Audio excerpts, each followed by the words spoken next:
What's happening, Panda Nation? Peter Von Panda here. If you have wooden stairs that are slippery, you might want to add stair mats.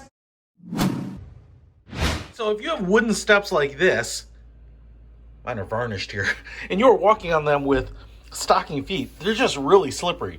So I actually think they're kind of dangerous this way. And there's things that you can do to make them less dangerous, but especially if you have a pet that goes up and down steps, these steps are really intimidating. So enter this. These are little stair rugs. I guess they're called stair carpets. This is a pretty cheap set. It comes with 13 of these little panels in it, and then one big kind of bathroom size floor mat for the bottom. Now I want to show you what makes these things inexpensive, but actually pretty effective. So you can see here that the weave on this is really tight. It's kind of just like a printed, kind of like a cheap carpet.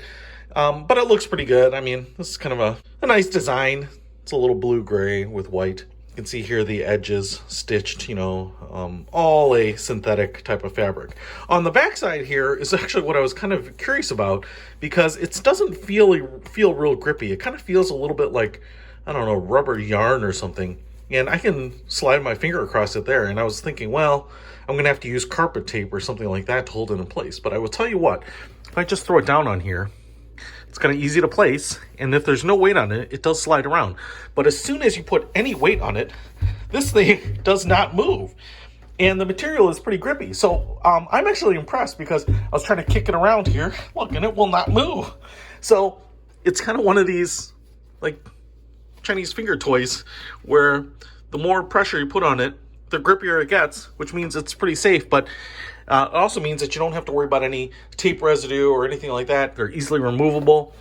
I'm actually going to use them here, but I was using them on some other steps as well, and I think they look good. They kind of break up big brown steps, dark brown, light brown, whatever you have. They make it easier for pets and people to move up and down. And like I said, this whole set here was something like 46 bucks. So I think a pretty good value as well. If you want to pick these up, I'll put a link to them in the description below. Peter Von Panda, out.